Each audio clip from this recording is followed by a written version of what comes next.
Ooh. Liwanag, kinuha ko na liwanag. Hello guys, welcome to Sundays Sobrang Unhinged na Dump at Yapping. Again with Sunday and Kyle. Yay! We're on our episode 3 na and we're here at SNR 2. Dapat ba sabi natin yung lugar kung nasan tayo? Hi guys, nandito ulit ako. Sana di kayo magsawa sa mukha ko sa channel niya. Kasi you will see me every Sunday na. Pag wala ako, ibig sabihin may work na ako. Wala kasi akong work ngayon. Is either may work ako, mayroon akong tour ko. 8:22 PM na kanina dapat punta kami ng Japan Surplus sa Bangkal, Makati City. Kaso lang close sila na Sunday. Okay, sige. Balik kami ng Makati sa Guadalupe. Tapos sabi ko sa kanya, puntahan na lang natin yung empanada na binili namin na nakaraan sa Rockwell, Makati naman. Then nagpunta kami. Sarado din ng Sunday. Tapos naglakad kami mula Rockwell papuntang Poblacion para sa Zeus Coffee doon sa Century Mall. Pero eventually nagkoko na lang kami. Pangit yung nabili niya, hindi niya gusto. Pero akin masarap. Gusto ko yun. Kasi para siyang chaji. Ah, okay. Akin kasi mango slush kasi siya ng Coco, yung Mango Dream. The best. Anyways, tapos naghanap kami doon ng pwedeng pag-shootan like with tables and everything else. Wala, meron pero madilim.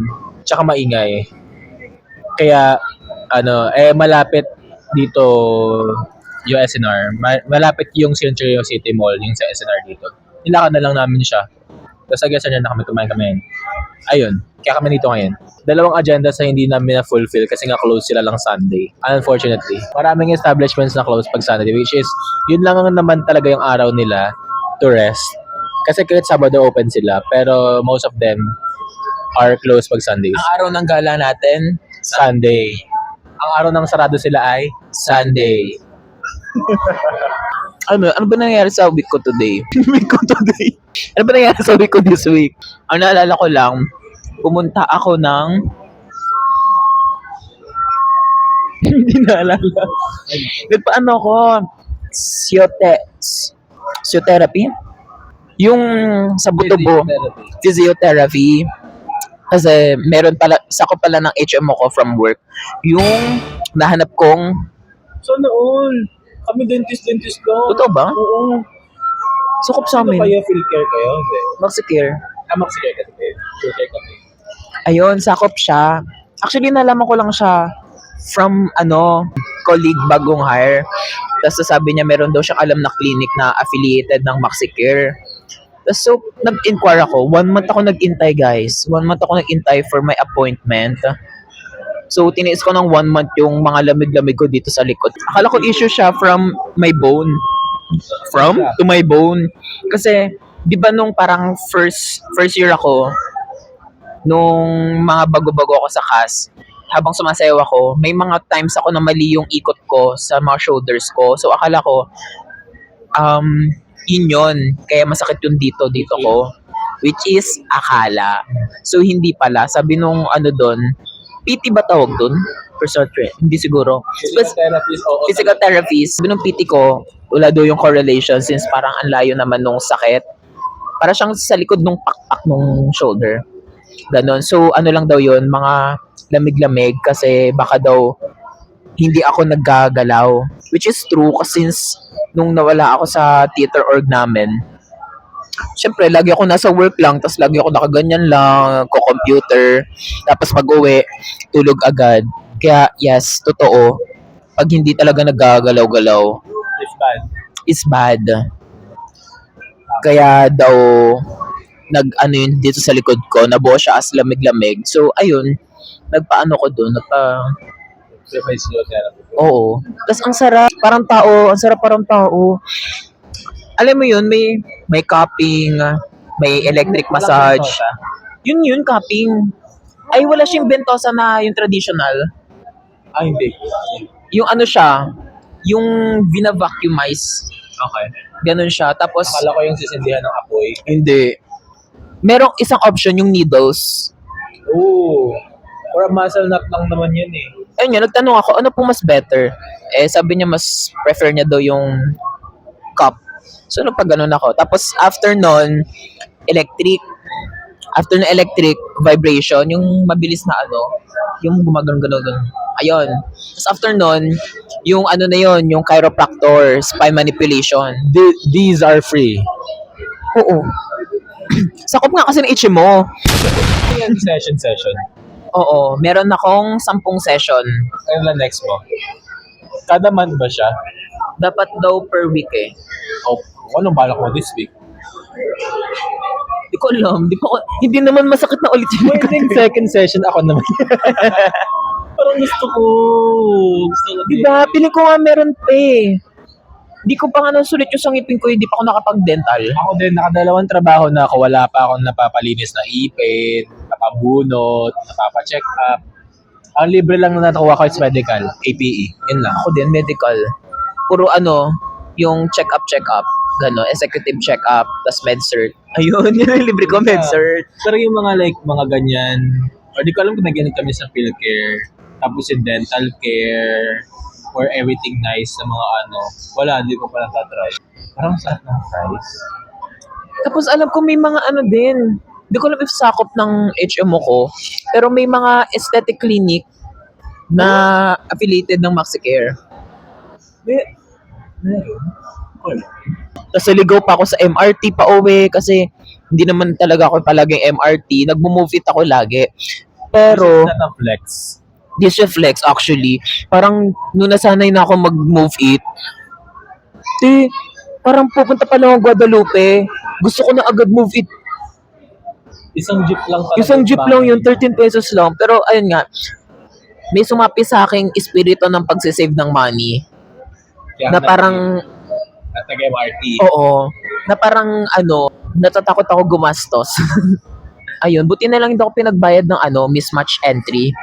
Kasi imbis na yung biyahe ko, 'di ba, pa-north. Ay tama ba? Ang biyahe ko pataf dapat. Pero Pataf sumakay ka dapat ng yung ang nasakyan kong jeep.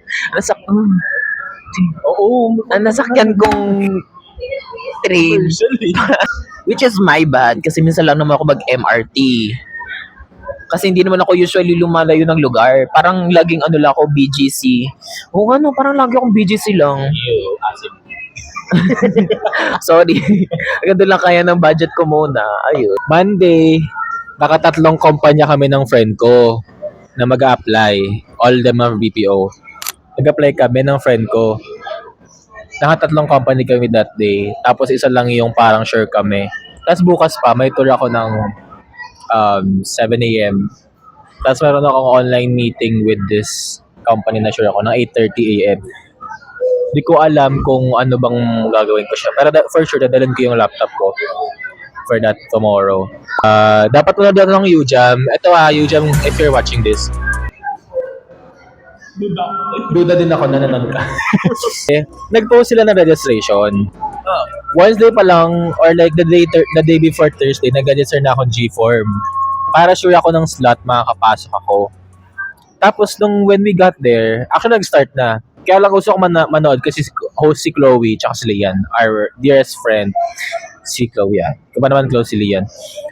Pero, that's not the point. My point is, why would you post a registration online tapos sasabihin niyo sa akin, pagpunta ko dun talaga, ay, bawal na po mag-register, close na po.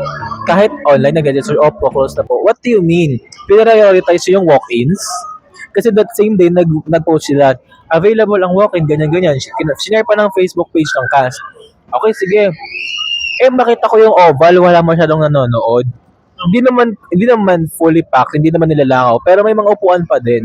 And then you mean to tell me na bawal na po mag-register? Ano po yung silbi ng G-firm nyo? Too scared to talk. Kasi I love their publicity. Maganda naman kasi talaga publicity.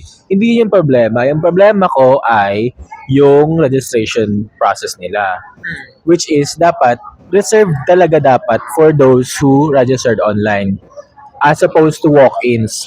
Kasi why would you post something na registration link tas di nyo pala ipa-prioritize? Anyway, yun yung Thursday ko. Tas kami, empanada kami. First time ko kumain na empanada dito sa Manila. Kasi ang first time ko kumain na empanada outside of Manila. Sa Ilocos. Which is mas mura doon. Yung empanada na to is 85 pesos. May itlog, may itlog naman talaga yung lahat. May cheese, may grilled pork, tsaka may isa pa nakalimutan ko. 85 siya. Pero yun, that same product, sa Ilocos, 60 lang. Or 65 pala. 65, 70, mga ganun lang. Eh, sa Parinas, Magkano sa... yung ganyan, parang ano na, 150. Oh, hindi ko alam yun. Hindi ko pa nalala sa Farinas. Pero yung basic kasi nila, medyo pricey na. Kasi ano sila stall siguro. Ay, yung store siguro. Kaya mahal. Kasi store siya guys, walk-in store siya. Pwede kayong kumain sa loob. Pero kasi itong binili namin, pwede ka kumain sa loob. Pero kasi, most of them, kumakain sa labas. Tinay ko na. Ayun yung Thursday ko. Friday, wala. Rest day ko ng Friday. Bahay lang ako. Tama ba? Yes. Tapos, kahapon, Saturday, nanood ako ng Mario Galaxy. And we ate sa LA Chicks, which is masarap sa LA Chicks. Natry mo na ba doon? Hindi pa. Para siyang Raisin Cane's ng Pilipinas. Pero LA nga, di ba? Ano yun eh? Yung tender, parang chicken. Ah, okay. Yes. Nakikita na ako dun sa bagong McDo meal. Ito yung meron ako ngayon. Ito yung binili ko kanina. Meron kang favorite na blind box? Like Skull Panda. Ako, di pa kasi ako nakakabili ng mga blind box na yan. Pero, legit, promise. Pero ang mga parang nagugustuhan ko lang line is yung it's either yung hindi ka bading kung wala kang ganto. Hirono. Hirono. Pero ang gusto ko lang dun sa Hirono is yung yung rose yung ulo niya. Yung kamiso chino siya na white. Karate Keme. Yung collaboration with Chinese brand yun eh. Basta yun lang. Tsaka yung box yung ulo niya. Smirsky. Okay. Smirsky tsaka Mofusan. I like Mofusan kasi pusa siya. Meron ako Hirono. I know. Dalawa. I know. Dalawa Hirono ko. Yung isa gift ni Jar. Niregalo niya pa nung birthday ko, yung may bahay pa na ganyang kalaki. Tapos, ganyan kalaking teddy bear. 1-2 na yun. Nahirapan akong labanan nung nag-birthday siya. Ano binigay mo sa kanya? Wala? Ano binigay ko? Letter. Hoy, priceless yon. Huwag mong tawanan. Paano ka pala kung last mo na pala yung last letter mo na sa kanya, di ba? Okay ka ni. Okay. Saan siya nakalagay ngayon, yung Hirono na yan? Doon sa shelf ko, floating shelf ba tawag doon? Basta may shelves ako sa kwarto. Yung family sa harap namin, nung namin binibili ng pagkain, kanina pa sila bumibili ng fries. Ikaw na rin, meron silang roasted chicken. Tapos bumili pa ng fries, bumili ng ice cream. Ngayon naman bumili ng buong pizza. Pingi kami. Pingi kami. Anyways, commercial. Skip ad. Nasa shelf wala. Di ba siya pwedeng isabit sa bag? Ayoko magsabi sa bag, gaga. Kasi, speak your truth. Takot akong manakaw. Yun. Kasi, isa sa mga favorite ko yung Hirono. Pero ang favorite ko talaga, Nook. Hindi ko lang bakit ang unti lang ng tao nakaka-appreciate sa Nook. Kasi yung Nook, marami siyang series na may kasama siyang pusa. Oh. And almost same price lang din siya ng Hirono. Like, wala talaga akong interest sa blind box. Kasi ang mahal niya, tapos ganun, maliit lang siya na laruan. Tapos display lang siya. So parang sabi ko, hindi siya practical. Tapos, tapos parang wala na siyang other use. Kaso, content moderator ako. And doon sa mga namo-moderate ko, lagi sila nagbebenta ng ganun. So, yung friend ko from work, tuwing nakikita namin yun, Mateo, ang ganda, ang cute. Ayun, nakatanda na kami na nakitan sa Hirono. Tapos, hanggang sa parang, naghanap na kami ng Hirono. Bumili na siya sa fully book. Nakita ko meron siya. Nainggit ako. Bumili na ako. Ayun. Tapos, nung nakita ko yung Nook, may pusa. Ang ganda. Tsaka mas malaki ang Nook kesa sa Hirono. Mas matangkad. Kaya parang feeling ko sulit yung Nook. I love Nook.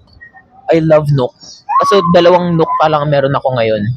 What do we think about Beanie performing at Coachella 2026. Hindi sila headlines, si Sabrina Carpenter, which is, you should watch the Sabrina Carpenter performance. Yung picture na pinost sa IG, ang perfect.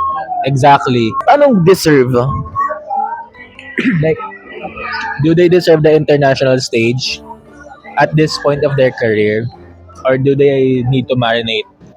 And kailangan pa nila ba nilang i-pressure cooker pa muna or i-marinate pa muna bago? Okay, gets. For me, sa kalagayan ng Bini ngayon, pili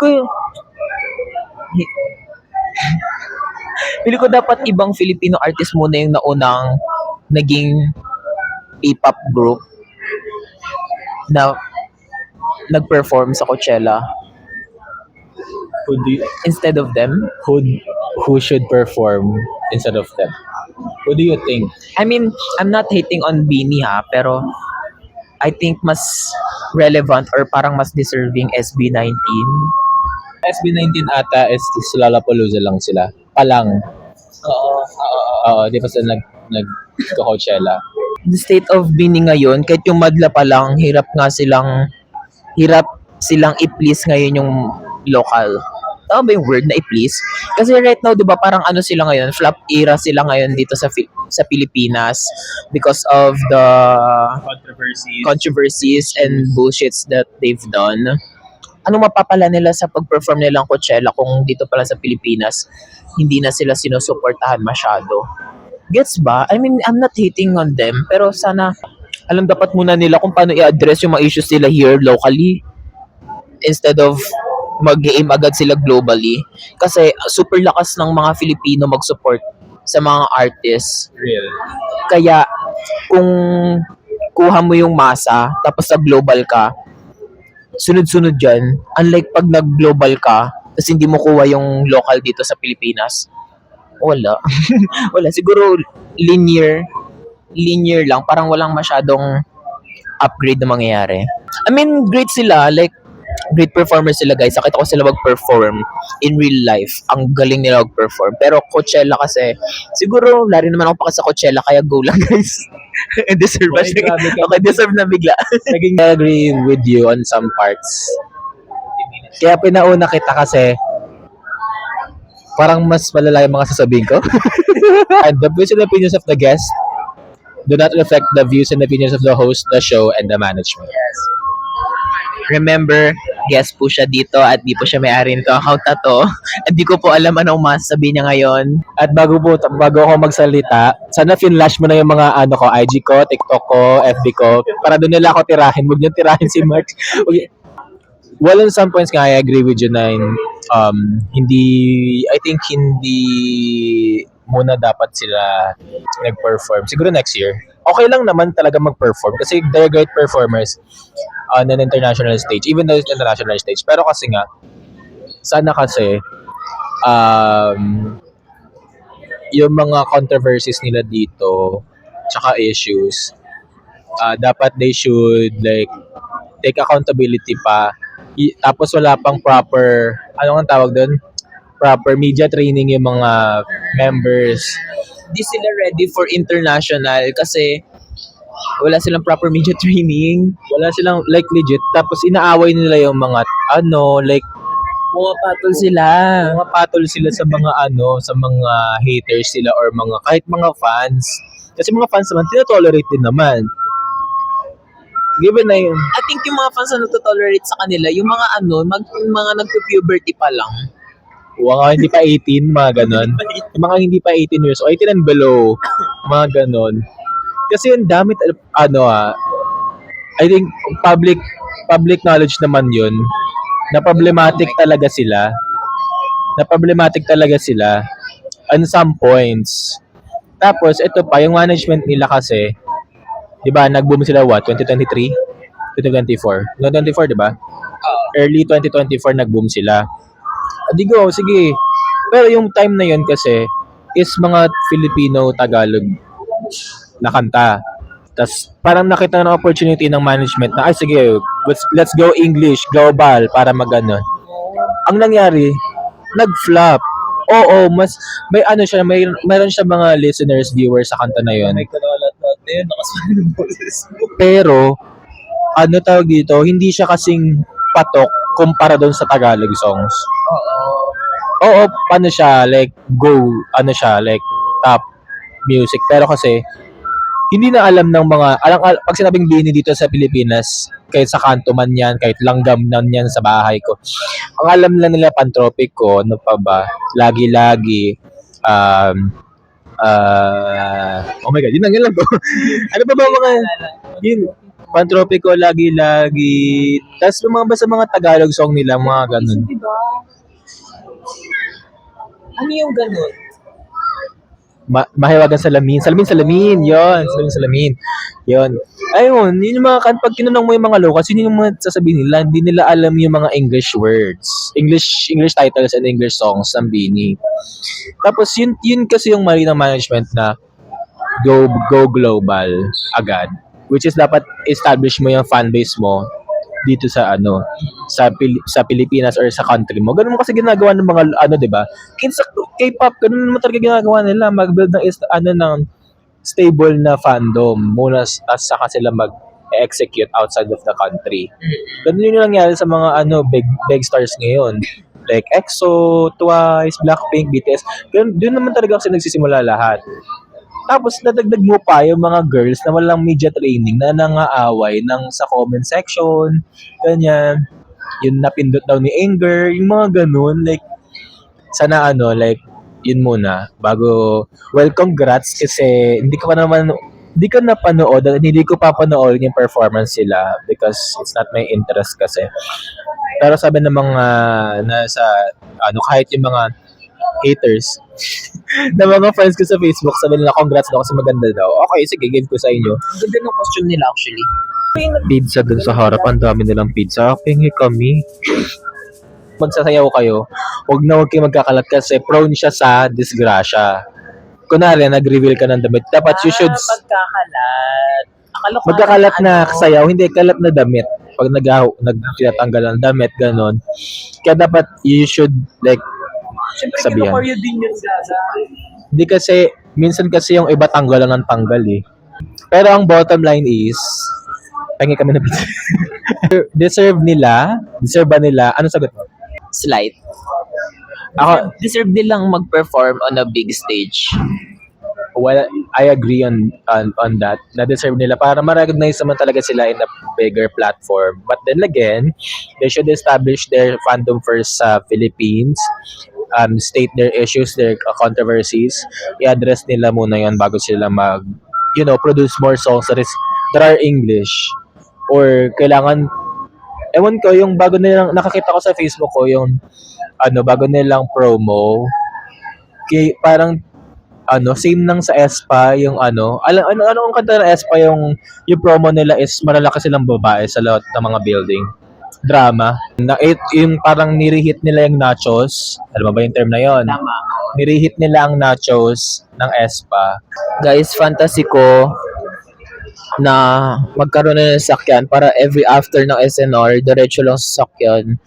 Parang na-experience ko na siya pero ang tagal na kasi since last time. So, fantasy ko siya ngayon.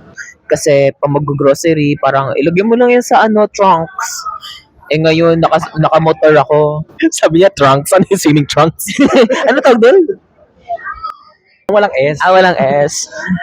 Eh ngayon, pag nag-grocery ako, bit-bit ko. Pag mo-move it or nakamotor, bit-bit kong ganyan. Tapos ang init pa. So, hindi siya fantasy. Hindi ka ba nag-i-drive? Ang mahal. Mura lang siya pag malapit. Wala pa nga atang 100. Mahal siya kasi nakagastos ako sa SNR. So, ang hirap na gastos ulit ako para sa sakyan. Makaunti na lang papalayasin na tayo ng mga stuff dito. So, ayun lang naman. You may or may not see me next week. We shall see. Di ko alam kung saan kami lapalap ng mundo. It's either mag-IKEA kami or ma-arte siya. Yan daw. Okay guys, sana nag-enjoy kayo at may napala kayo for this episode. And siya pong atakehin nyo sa IG kasi for real lang guys. Guys, hindi pa sikat ang Bini guys, nakikinig na ako sa kanila and nagpapatayan na sila ng ilaw dito. Signal na parang malapit na kami palayasin. So, ayun lang po. Bye-bye. Thumbnail. Thumbnail. Ano nga? Yung ano lang. Bye-bye. See you next week.